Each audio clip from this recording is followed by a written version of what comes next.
الحمد لله رب العالمين والصلاة والسلام على أشرف الأنبياء والمرسلين وعلى آله وأصحابه أجمعين.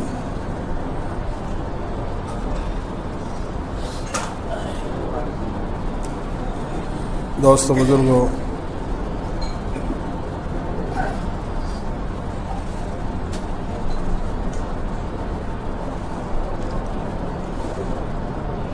اللہ کے نبی علیہ الصلاۃ والسلام کی تشریف آوری کے موقع پر زمانۂ جاہلیت میں بہت سارے دستور اور قوانین ایسے تھے جن کی بنیاد ظلم و ستم پر تھی.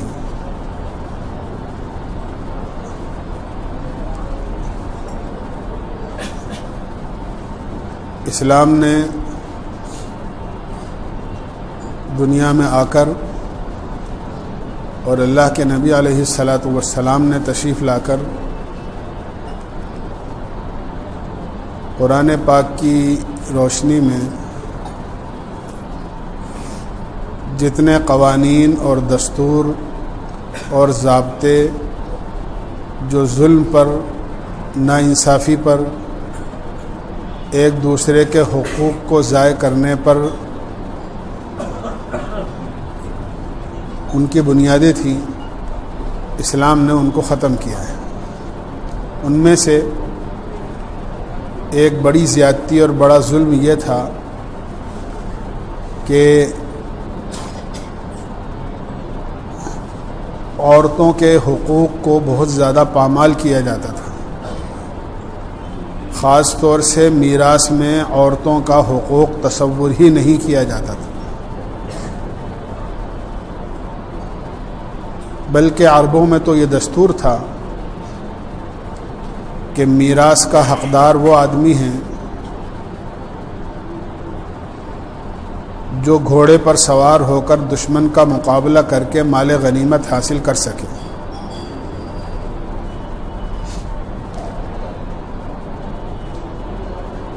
اور اگر کسی میں یہ صلاحیت نہیں ہے تو وہ میراث کا حقدار نہیں ہوتا تھا. اس قاعدے اور قانون کے اعتبار سے عورتیں تو کسی حال میں بھی وارث بنتی ہی نہیں تھیں، اور نابالغ بچے بھی چونکہ کمزور اور چھوٹے ہونے کی وجہ سے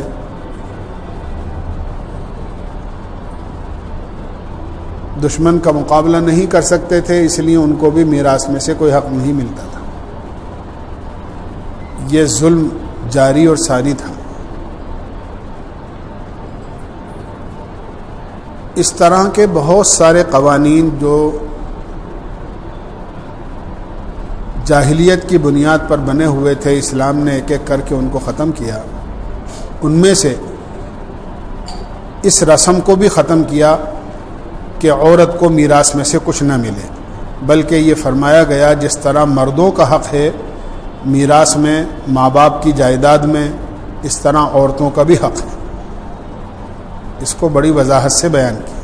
اور واقعہ یہ پیش آیا کہ ایک صحابی تھے حضرت اوس بن ثابت رضی اللہ عنہ، ان کا انتقال ہوا. انہوں نے اپنے پیچھے اپنی بیوی جو بیوہ ہو گئی تھی اور 2 جوان بچیاں اور ایک بچہ جو ابھی نابالغ تھا، یہ اپنے پیچھے اپنے وارثین میں چھوڑا ان کو. میں نے جس طرح عرض کیا کہ قانون یہ تھا کہ جو دشمن کا مقابلہ کر سکے گھوڑے پر بیٹھ کر وہ تو میراث کا حقدار ہے، اور جو یہ کام نہیں کر سکتا ہو وہ میراث کا حقدار نہیں ہے. چنانچہ اس زمرے میں نہ بیوی آ سکتی تھی کیونکہ وہ تو بیوہ ہے، بیچاری عورت ہے، اور نہ دونوں بچیاں آ سکتی تھیں کہ وہ دشمن کا مقابلہ کر سکے، اور اگر بیٹا تھا تو وہ نابالغ تھا تو وہ بھی کوئی دشمن کا مقابلہ نہیں کر سکتا تھا. تو اوس بن ثابت کے بھائی آئے اور انہوں نے اوس بن ثابت کے تمام مال پر قبضہ کر لیا اور وہ لے گئے. اوس ابن ثابت کی بیوی نے یہ کوشش بھی کی، اپنے دیور اور جیٹس کے ذریعے سے ان سے کہا کہ میری جوان بچیاں ہیں، یہ شادی کے قابل ہیں، کم سے کم ان کی شادی کر سکوں، اتنا پیسہ تو، اتنا خرچہ تو چھوڑ دیتے، لیکن انہوں نے ایک نہیں سنی اور وہ سب کچھ لے گئے۔ یہ بیوہ بیچاری بے کس،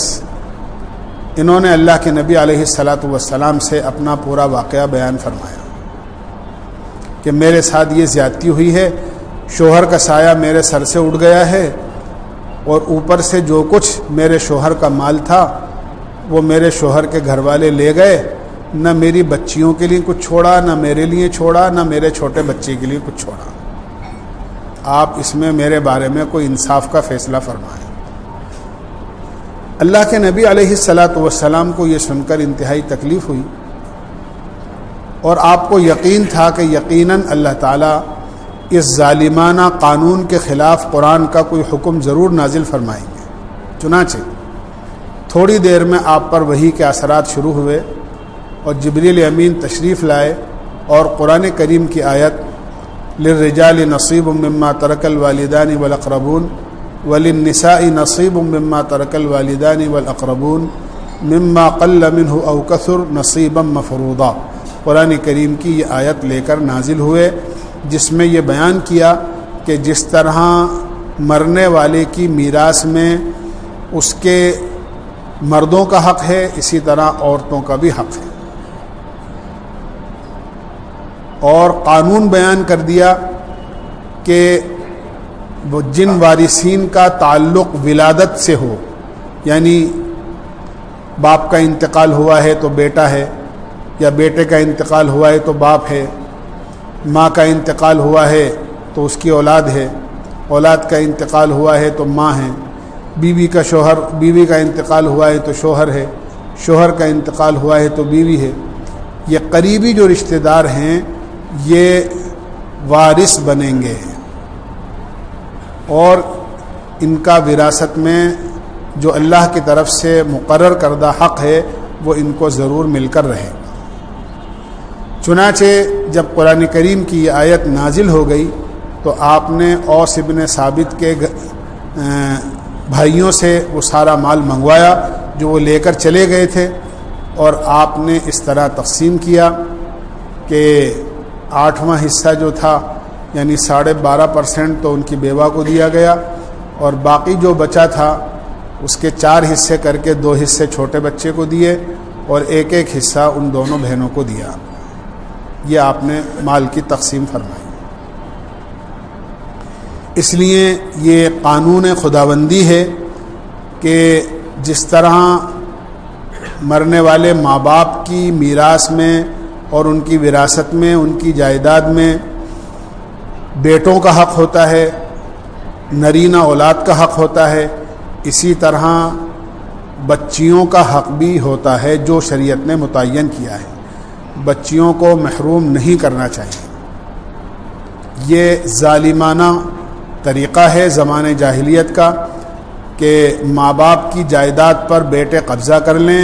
اور اپنی بہنوں کو کچھ نہ دیں۔ ایسے لوگوں کے سلسلے میں قرآن کریم میں اللہ تعالیٰ نے بہت وضاحت سے اس بات کو فرمایا ہے، ان الذین یاکلون اموال الیتامی ظلما انما یاکلون فی بطونہم نارا، جو لوگ یتیم یعنی ماں باپ کا سایہ سر سے اڑ گیا ہے اور ان کی جائیداد میں جو حق بنتا تھا اولاد کا، بچیوں کا، وہ نہیں دیتے ہیں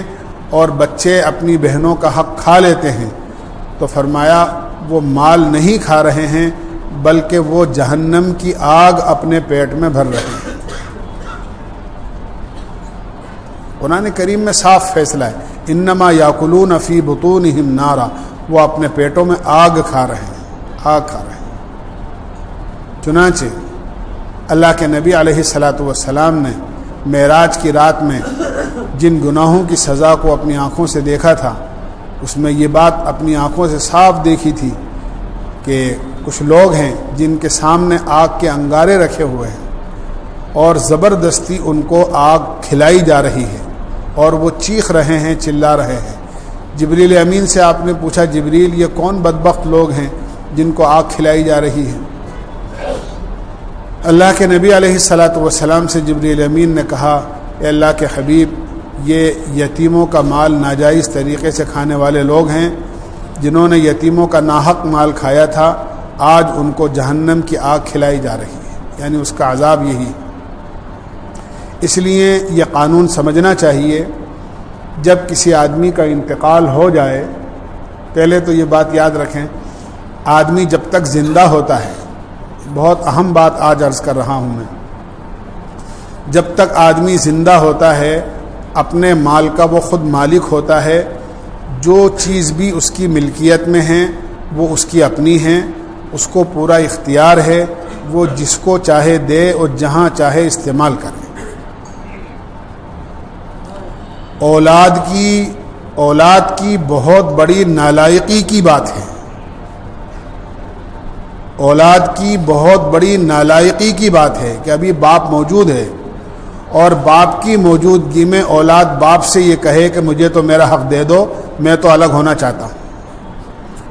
حق تو مرنے کے بعد بنے گا جب باپ دنیا میں نہیں رہے گا، ابھی کاہے کا حق ہے؟ ابھی تو جو کچھ ہے وہ سب ماں باپ کا ہے۔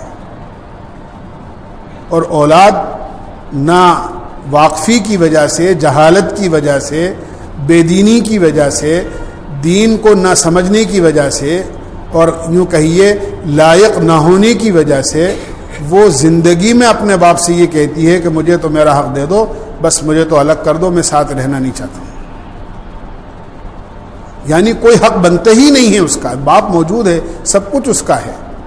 اور پھر یہ کہتا ہے بیٹا کہ مجھے تو میرا حق دے دو۔ یہ کم علمی کی بات ہے اور یہ ناسمجھی کی بات ہے، اور یہ ماں باپ کی بڑی نافرمانی کی بات ہے جو ماں باپ کی زندگی میں حق کا مطالبہ کرے، حالانکہ حق ابھی بنا ہی نہیں ہے۔ حق تو اس وقت بنے گا جب ماں باپ میں سے کسی کا انتقال ہو جائے گا، تو پھر آدمی وارث بنے گا اور اولاد وارث بنتی۔ زندگی میں کائے کی وارث؟ زندگی میں تو جس کا مال ہے وہ مالک ہے، وہ جس کو چاہے دے، جس کو چاہے نہ دے، جہاں چاہے خرچ کرے، اس کا مالک ہے۔ بہرحال زندگی میں آدمی مالک ہوتا ہے، جب اس کا انتقال ہو جاتا ہے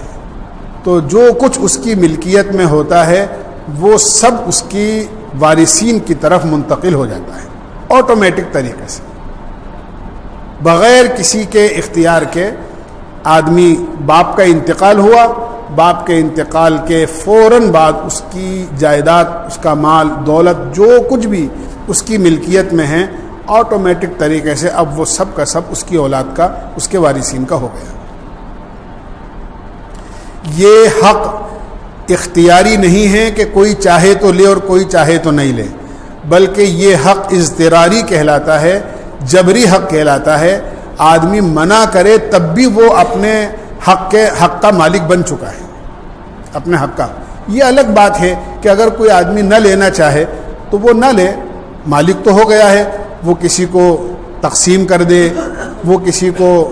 دے دے بغیر کسی قیمت کے، وہ چاہے تو بیچ دے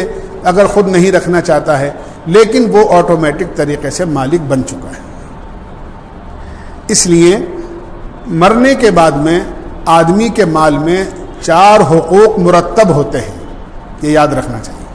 سب سے پہلے تو مرنے والے کا کفن دفن، اس کی قبر ہے، اس کا کفن ہے، اس کے غسل کا خرچہ ہے، جو کچھ بھی ہے، سب سے پہلا حق تو یہ ہے کہ اس کے مال میں سے جو ہے اس کے کفن دفن کا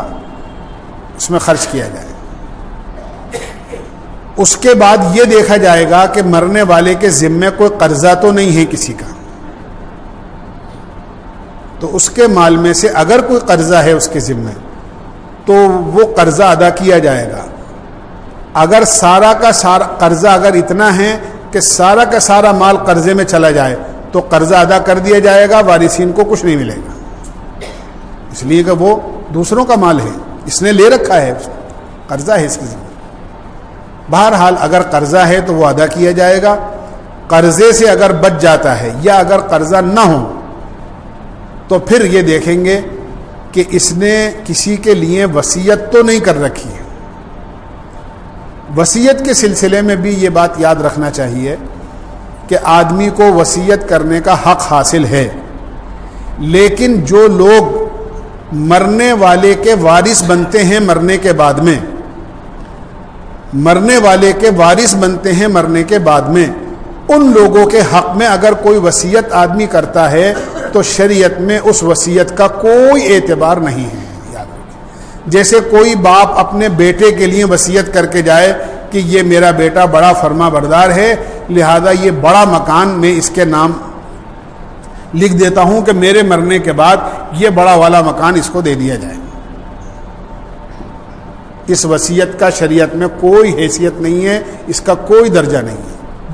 بالکل بیکار ہے یہ وصیت، اس کی بات کو نہیں مانا جائے.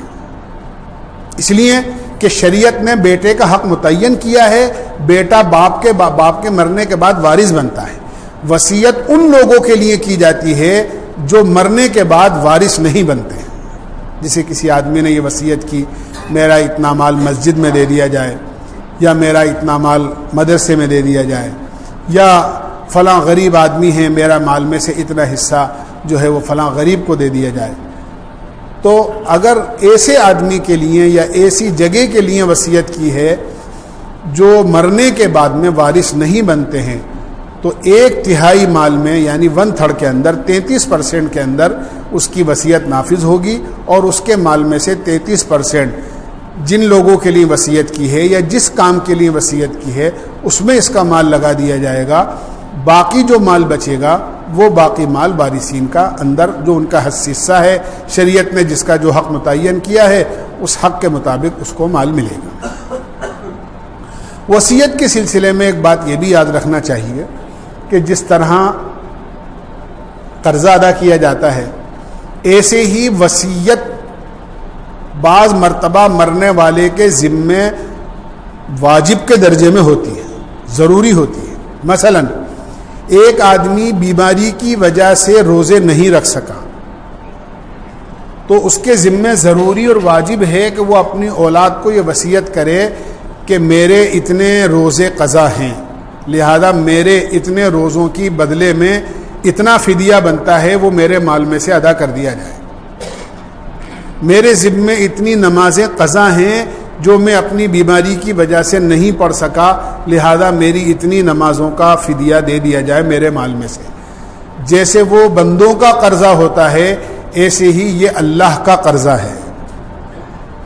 اس کی وصیت کرنا ضروری ہے آدمی کو. اور اگر آدمی اس حال میں نہیں ہے مرنے والا کہ وہ کچھ بول سکے اور کچھ کہہ سکے تو اولاد کو اس بات کا دھیان رکھنا چاہیے. جس طرح وہ لوگوں کا قرضہ ادا کرے اسی طرح وہ باپ کے مرنے والے کے جو روزے چھوٹ گئے ہیں ان کا فدیہ یا جو نمازیں چھوٹ گئی ہیں ان کا فدیہ ادا کرنا چاہیے، اور ان کے ذمے اس کے مال میں سے ادا کرنا ضروری ہے. اسی طرح اگر کسی آدمی کے پاس میں کوئی امانت کسی کی رکھی ہوئی ہے، آدمی ہیں امانت رکھی ہوئی ہے، مسجد کے خزانچی صاحب ہیں، کوئی مدرسے کے خزانچی صاحب ہیں، کیشیئر صاحب ہیں، یا کوئی اور تنظیم ہے اس کے کوئی کیشیئر صاحب ہیں ان کے پاس فلاں تنظیم کا مال رکھا ہوا ہے، یا کسی نے ویسے ہی کوئی امانت رکھوا رکھی ہے کسی کے پاس میں، تو اس کے ذمہ ضروری ہے کہ وہ وصیت کر کر جائے کہ میرے پاس فلاں جگہ اتنے پیسے یا فلاں چیز رکھی ہوئی ہے جو اپنی نہیں ہے بلکہ فلاں کی ہے، لہذا میرے مرنے کے بعد یہ امانت اس کی ہے، اس تک پہنچا دی جائے. اس طرح کی وصیتیں بعض مرتبہ ضروری اور فرض بلکہ واجب کے درجے میں ہوتی ہیں جو کرنی ضروری ہیں اور کرنا چاہیے. یہ تو وصیت سے متعلق بات ہو گئی کہ جب کفن دفن ہو جائے، قرضہ ادا ہو جائے، وصیت ان لوگوں کے لیے جو وارث نہیں بنتے ہیں اگر کی ہے تو ان پر وصیت جو جتنا 1/3 کے اندر نافذ ہو جائے. باقی جو مال بچتا ہے وہ باقی مال اس کی اولاد کے درمیان کے اندر تقسیم کرنا چاہیے. اولاد کی کم اور زیادہ ہونے کی بنیاد پر حصہ بڑھ بھی جاتا ہے اور گھٹ بھی جاتا ہے. ایک آدمی ہے مرنے والا، اس کے مثال کے طور پر 10 بچے ہیں، تو ظاہر سی بات ہے کہ 1 روپیہ 10 آدمی میں تقسیم ہوگا تو کم کم حصے میں آئے گا. ایک آدمی ہے اس کے 4 ہی بچے ہیں تو اس کا جو بچا ہوا مال ہے وہ 4 میں تقسیم ہوگا تو ظاہر سی بات ہے کہ اس 10 کے مقابلے میں زیادہ حصے میں آئے گا. تو جس کی جتنی اولادیں ہوتی ہیں، جس کے جتنے وارث ہوتے ہیں، ان وارثین کے اعتبار سے مال حصہ کبھی بڑھ جاتا ہے، کبھی گھٹ جاتا ہے، لیکن شریعت نے اصول متعین کیے ہیں۔ ان اصول کے تحت علماء سے معلوم کر کے کہ یہ فلاں آدمی کا انتقال ہوا ہے اور اس نے اپنے پیچھے فلاں فلاں لوگوں کو چھوڑا ہے، لہذا ان میں سے کون تو وارث بنے گا، کون وارث نہیں بنے گا، اور اگر جو وارث بن رہے ہیں ان میں سے کس کا کتنا حق ہے، یہ معلوم کر کے موقع محل کے اعتبار سے اور وہ دینا چاہیے۔ میں پھر عرض کروں گا کہ زمانے جاہلیت کی رسم ہے کہ اس وقت میں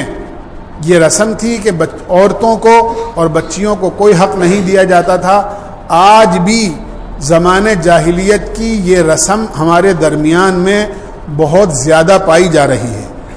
کہ ماں باپ کے انتقال کے بعد میں بچے یہ سمجھتے ہیں کہ باپ نے جو کچھ چھوڑا ہے اس کے ہم تنہا مالک ہیں اور کسی کا کوئی حق اس میں نہیں ہے۔ ہم نے بہنوں کی شادی کر دی، ان کو جہیز دے دیا، ان کو زیور دے دیا، بڑھیا دھوم دھام سے ہم نے شادی کر دی، وہ اپنے گھروں کے اندر خوش ہیں، اب کیا لینا دینا ہے ان کا۔ یہ تصور انتہائی غلط ہے۔ آپ نے شادی جو کی ہے وہ چاہے کم خرچ کے ساتھ کی ہو یا زیادہ خرچ کے ساتھ کی ہو، آپ نے جو مال دیا ہو یا نہ دیا ہو، یا باپ نے اپنی بیٹی کو کچھ کم دیا ہو یا زیادہ دیا ہو، وہ گفٹ ہے، وہ تحفہ ہے، وہ ہدیہ ہے، وہ بچی اس کی مالک ہے جو اس کو دے دیا گیا سامان یا جہیز یا کوئی زیور جو بھی دے دیا گیا، وہ اس کا میراث کا حق نہیں ہے۔ میراث کا حق تو ماں باپ کے انتقال کے بعد بنتا ہے۔ شادی ماں باپ کی زندگی میں ہوئی تھی، لہذا اس وقت میں ماں باپ نے جو کچھ دیا تھا وہ اپنے مال میں سے تحفہ تھا، گفٹ تھا، جو بھی تھا۔ لیکن اب ماں باپ کا انتقال ہوا ہے تو جس طرح بیٹے اپنے باپ کی جائیداد کے یا مال کے وارث بن رہے ہیں، اسی طرح لڑکیوں کا جو حق شریعت نے متعین کیا ہے وہ حق ان کا بھی بنتا ہے۔ بعض لوگ یہ کہتے ہیں کہ صاحب ہماری بہنیں تو اللہ کا شکر ہے بہت اچھی جگہ شادی ہوئی ہے، وہ تو بہت خوش ہیں، ان کو ضرورت نہیں ہے، اور ہماری بہنیں تو منع بھی کر رہی ہیں کہ ہمیں نہیں چاہیے، ہمیں نہیں چاہیے۔ بہت میرے پاس آتے ہیں لوگ، پوچھتے ہیں، میں ان سے ایک ہی بات کہتا ہوں۔ ایک دفعہ واقعہ لمبا ہے، بات مجھے ختم بھی کرنی ہے جلدی۔ ایک صاحب آئے اور آ کر انہوں نے اپنے کچھ مسائل رکھے کہ ایسا ایسا مسئلہ ہے، اور میں اپنی بہنوں سے کہتا بھی ہوں کہ والد صاحب نے جو کچھ چھوڑا ہے اس میں تمہارا حق بنتا ہے۔ بہنوں نے منع کر دیا کہ ہمیں کچھ نہیں چاہیے اور بس سب کچھ آپ کا ہے، اللہ کا شکر ہے ہم خوش ہیں۔ میں نے حساب لگایا جو کچھ انہوں نے چھوڑا تھا، ایک ایک بہن کے 5-5 لاکھ روپئے ان کی میراث میں بنتے تھے۔ میں نے ان سے یہ کہا کہ ایسا کریے، جو بہن بھی انکار کر رہی ہے لینے سے، آپ ایک مرتبہ 5 لاکھ روپئے بہن کو دے دو، اور دینے کے بعد یہ کہو بہن یہ تیرا حق ہے، تو منع کر رہی ہے نا لینے کے لیے، تو اسے لے جا، اور 1 مہینے تک اس کو تیرے پاس رکھ، اور اس کے بعد میں تیرے شوہر سے، تیرے بچوں سے مشورہ کر، اور جب 1 مہینے کے بعد میں تجھے نہیں چاہیے نا، تو نہیں چاہیے تو 1 مہینے بعد مجھے واپس لا کر دے دینا۔ میں نے کہا میں گارنٹی کے ساتھ کہتا ہوں کہ کون سی بہن ایسی ہے جو تو 5 لاکھ روپے لے جانے کے بعد وہ واپس 1 مہینے بعد لا کر لائے۔ اگر تو مطالبہ بھی کرے گا کہ بہن وہ 1 مہینے بعد تم نے کہا تھا کہ میں لوٹا دوں گی، لے کر گئی تھی، وہ کہے گی بھائی 5 لاکھ روپے کیا، 5 نئے پیسے بھی نہیں ہیں تمہارے لیے اب میرے پاس۔ یہ تو بیچاری وہ اس لیے منع کرتی ہیں کہ ابھی عید بقرعید کو کبھی غمی خوشی میں بھائی بلا لیتے ہیں، اگر ہم نے میراث کا حق مانگ لیا اور اپنا حق ماں باپ کی جائیداد کا ہم نے بھائیوں سے مانگ لیا تو عید بقرعید کے بھی نہیں رہیں گے کہ کبھی غمی خوشی کے اندر بھائی کے گھر چلے جاتے ہیں، اس سے بھی بھائی کی صورت دیکھنے سے محروم ہو جائیں گے، بھائی ہم سے کترانے لگیں گے، بھائی ہم سے کٹ جائیں گے، بھائی ہمارا آنا جانا بند کر دیں گے۔ اور اوپر سے جا کر ایک غلط تصور یہ قائم ہو گیا ہے کہ ٹھیک ہے بہنوں کا حق بنتا ہے، لیکن مکان 50 لاکھ کا ہے، 1 کروڑ روپے کا مکان ہے، مکان بکے گا جبھی تو دیں گے نا مکان۔ تو ماں باپ کو مکان بیچنے کے لیے چھوڑ کر گئے آپ کے لیے، ساری زندگی بیٹے رہتے ہیں اور بیچارے بہنیں ترستی رہتی ہیں، وہ کرائے کے مکان میں ہی ہیں بیچاری، وہاں جہاں شادی ہوئی ہے وہاں ان کی شوہر کی حیثیت نہیں، وہ کرائے کے مکان میں ہیں اور بھائی بڑے مکان میں مزے کر رہے ہیں۔ حالانکہ بہن اگر آپ پیسے نہیں دے سکتے تو آپ مکان میں سے ایک کمرہ بنتا ہے ان کا، آپ کمرہ دے دیجئے، ایک چھت بنتی ہے آپ چھت دے دیجئے، آپ ایک کوٹھری بنتی ہے کوٹھری دے دیجئے، ایک دالان کا حق بنتا ہے وہ دالان دے دیجئے، چاہے پیسے دے دیں چاہے جائیداد میں سے کوئی حصہ دے دیں. یہ کیا طریقہ ہے آدمی کہہ دے کہ ہاں بھائی ٹھیک ہے دیکھا جائے گا جب مکان بکے گا جب دے دیں گے. یہ بہت غلط تصور ہے اس قسم کا کہ ہاں بھائی مکان بکے گا جب دے دیں گے. ایسا نہیں کرنا چاہیے. یہاں نہیں دیں گے تو آخرت میں اللہ کیا دینا پڑے گا، اللہ کیا دینا پڑے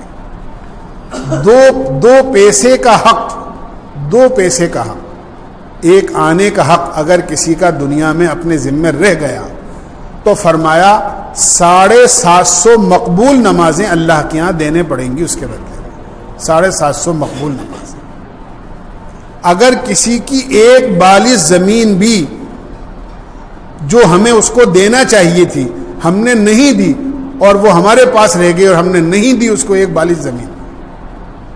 فرمایا 7 زمینوں کا توق بنا کر قیامت میں اس کے گلے میں ڈالا جائے گا اور یہ انتہائی پریشان ہوگا اور پورے میدان حشر والے دیکھیں گے کہ یہ وہ بھائی ہے جس نے بہنوں کی زمین دبائی تھی. آج اللہ نے 7 زمینوں کا توق اس کے گلے میں ڈال رکھا ہے کہ تجھے زمین چاہیے تھی نا، لے کتنی زمین لے گا.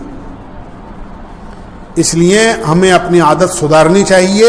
اور اپنی بہنوں کا حق اگر نہیں دیا ہے تو دینا چاہیے. اور جو بڑے ہیں ان کو پہلے سے سمجھدار ماں باپ ہوتے ہیں وہ جو اپنی بچیوں کا حق اپنے انتقال سے پہلے ہی ان کو دے دیں. اس لیے میں نے عرض کیا حق تو ان کا انتقال کے بعد بنے گا، لیکن اگر ان کو خطرہ ہے کہ میرے بچے میری بچیوں کو نہیں دے سکیں گے تو وہ اپنی زندگی کے اندر ان کو جو کچھ دینا ہے دے کر چلے جائیں تاکہ ان کے انتقال کے بعد ان کی بچیوں کا حق ضائع نہ ہو.